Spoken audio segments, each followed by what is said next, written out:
Supercoach trades. It's been a very interesting sort of 24 hours, obviously, with the Cleary news. We just got news around Terrell May and his situation with Hargraves being out this week, likely for him to play more minutes. So, especially in my overall team, this one's a head-to-head here. The overall team, I'm still a little bit unsure on trades, to be honest with you, just because I was looking to make an upgrade to not play May this week, potentially hold him and sell Willison. But then on the other side, Willison may get a little bit of bump in minutes as well, with Haas not really in a good way with his knee. Just he's aggravated that. Apparently some good swelling again after last week's game. So wonder how that's going to play out. But in the head-to-head side, we've made 2 trades right now. We may make a third. We made Terrell May make a third. But Olukwatu, with his couple of week absence, likely, obviously definitely out round 13, maybe Origin. He's going to go. Max Plass going to come straight in. So happy with that. Leaves me a bit of cash to upgrade on the other side, or was potentially 2 or 3 trades. And Bostock's going to go to home. So yeah, thank you so much, Bostock, for your incredible efforts there to get up to 601k, averaging the 65. But Val Holmes is now the guy. He's made a little bit of a loss in cash over the last few weeks. Nothing too crazy, but the run that the Cowboys get over the next month, I think, is underestimated how well Val can go in this scenario. And I think that he's the terrific buy this week at 764. There's obviously, Ruben Garrick's the cheaper option, but I think Val's going to score a lot more than Garrick over the next month anyway. Garrick has a couple of nice games into some hard ones, where Val's here. He can score against all the teams. He got 76 against the Panthers, but it opens up for him, and I think he's a good one to own, especially in a head-to-head side over the next month, and I should be able to get good scores out of him. So I'm excited by that, obviously there. The vice captaincy is an interesting one. I had it on Pap. Could be, Crichton. I think maybe has the chance to go decent as well, but there's no real clear vice captaincy options in my team anyway over this first sort of 3 games. So that's where I've got Crichton, because I want to be able to make a move in my, whether it's, Blaise Talungi there in that situation as the looper, or Sean Lane, or even Lussick potentially as well. And I can't do the Lussick to Coruscant one if that's the way I want to play it, if I do Pap. So yeah, I think that's where we're going with Crichton. It's not the be all and end all. I think we're captaining Hines most likely anyway, with his ceiling right now. But obviously not owning Cleary in my head-to-head or my overall team is great. It's a bit of a luck one on that front. But yeah, grabbed Johnson a while ago, and he's been awesome, so we'll stick with him. Brown's out, so Galvin's going to stick in this team and be a good one to play. I think that this is a good week to own him and play him in up against the Dogs. He's been scoring fairly well against some of the harder teams, and it opens up a little bit for him. Hopefully some luck with Taylor May this week. We've got Meaney up against Titans as well. I think that should be a fun little matchup. Right now, the probably only thing there is what I do with. I could do something with Henry. I have 259k, so it's a pretty good situation. Have the 2 boosts left. Do I want to use any of them this week, or do I wait maybe until next week to make some moves with if Samuel Afinu is in a good spot, he could go for, depending how Terrell goes this week. Does he look to get big minutes next week if Hargraves is out again, or is it only that 1 week? Does something else happen in their pack? Touch wood, nothing happens to like Collins or anything like that. So that's where the holding for another week works, just because things can happen each and every week for sure. If he comes out and absolutely brains it, then he has to get more minutes again. So yeah, it's interesting. But yeah, Henry, Lussick are on the chopping block. We need a better week from Coruscant.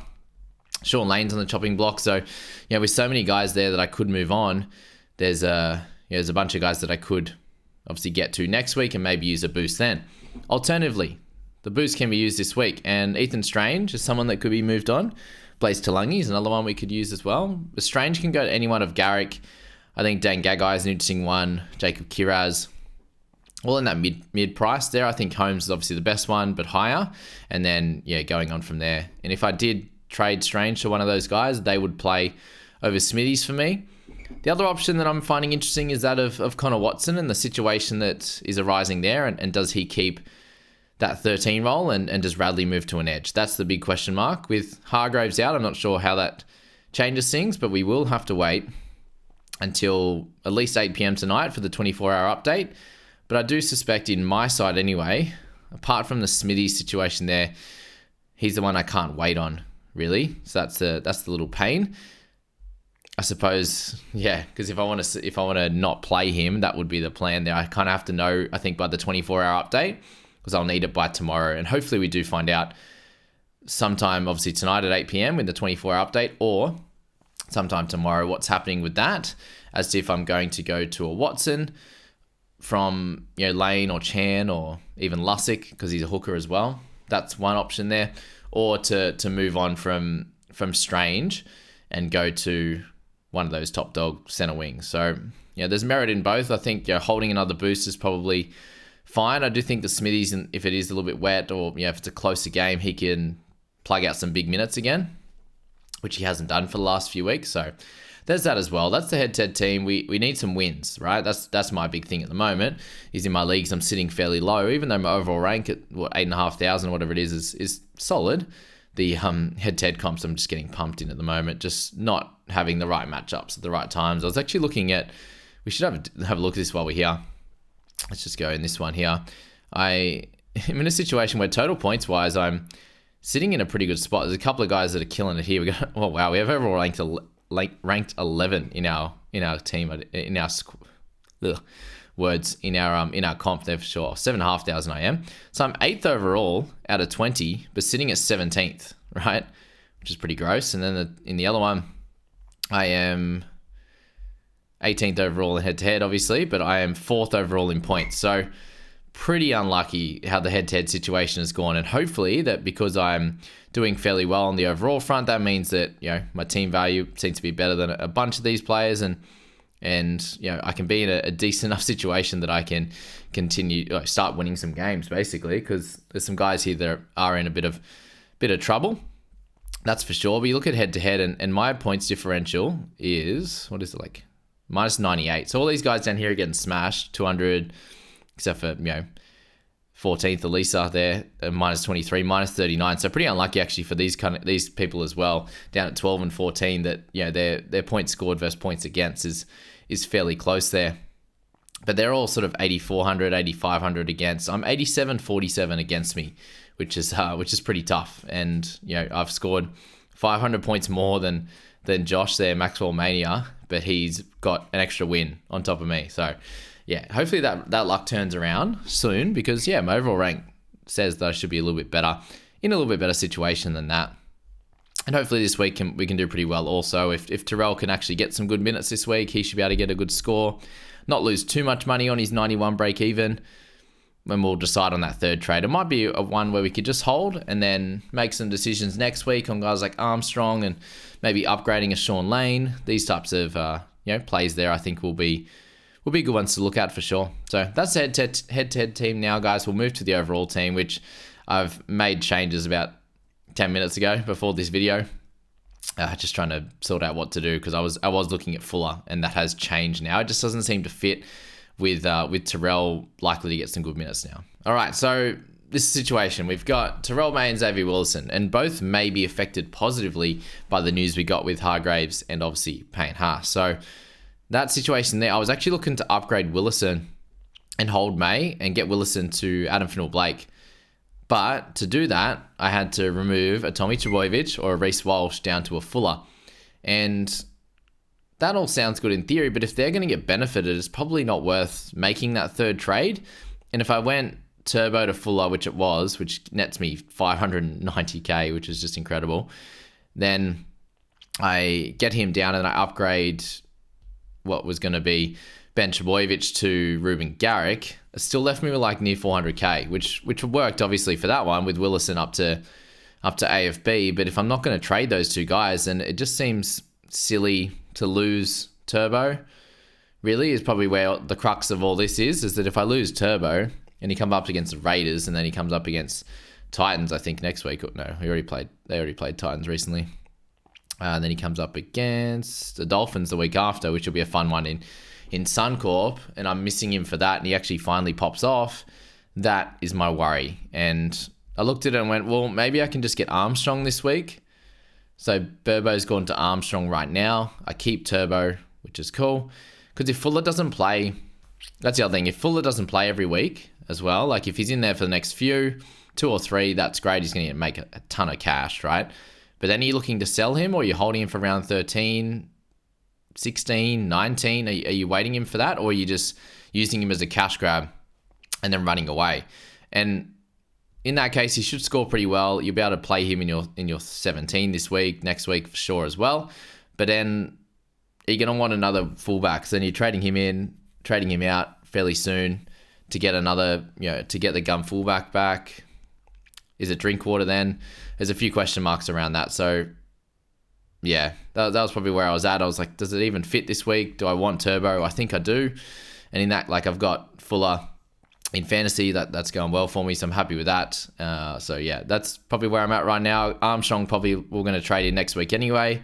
If I go Armstrong now and then get Garrick as well for my other trade, which was going to be Strange then. Is that right? Yeah, Strange and Burbo to Garrick and Armstrong would be the plays this week. It leaves me with $153,000 in the bank. And obviously can do things with that as well. But, if I leave that 153, I can make a change with Terrell or Willison or, whoever it's going to be next week as well. That works out. I could make the third one with Lussick, but I look at my reserves this week and who I'm playing, and it's like, well, Walsh, Aro, Hughes, and Kaipius Paul. I'm leaving Smithies on the bench. It's like, well, do I need to make that third trade? That's the thought as well.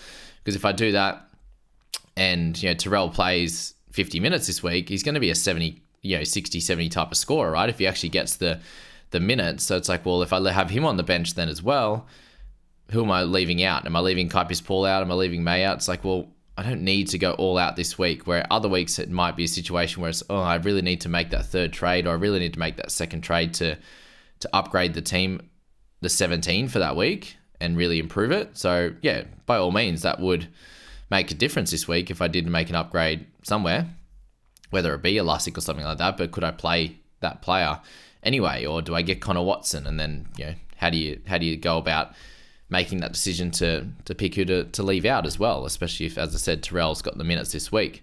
He may well be a trade next week, but that's next week's problem, not this week. And if you've already locked in trades and you're gonna trade him out, or you're gonna do whatever you want for Supercoach or fantasy with him, I completely understand that. And maybe AFB comes out and scores a couple of tries this week again and gets 110, and that's frustrating for my side here. But I think I'm willing to take the punt that Turbo should be able to do pretty well. And in that case, we'll vice captain him, see how that plays out. I think that's the way we're going to go. I'm not sure. I'd only made this change 10 minutes ago, but it's where I'm thinking I'm going to be at. And overall, side's in a good spot. Talangi, we'll see if he actually makes the squad next week. And if he doesn't, we'll make that decision from there, if we leave him there or if we trade him out. Brown will come back. We've got Smithies as a bit of a hold there, which is cool. It's just a front row forward.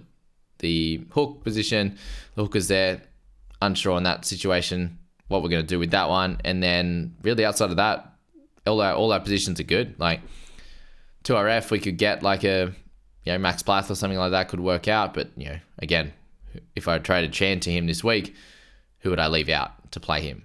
Kaipius Paul's only had the one bad week in recent history, so yeah, there's that as well. So there you go. That's all the thoughts. That's my brain at the moment, just splurging out onto this video.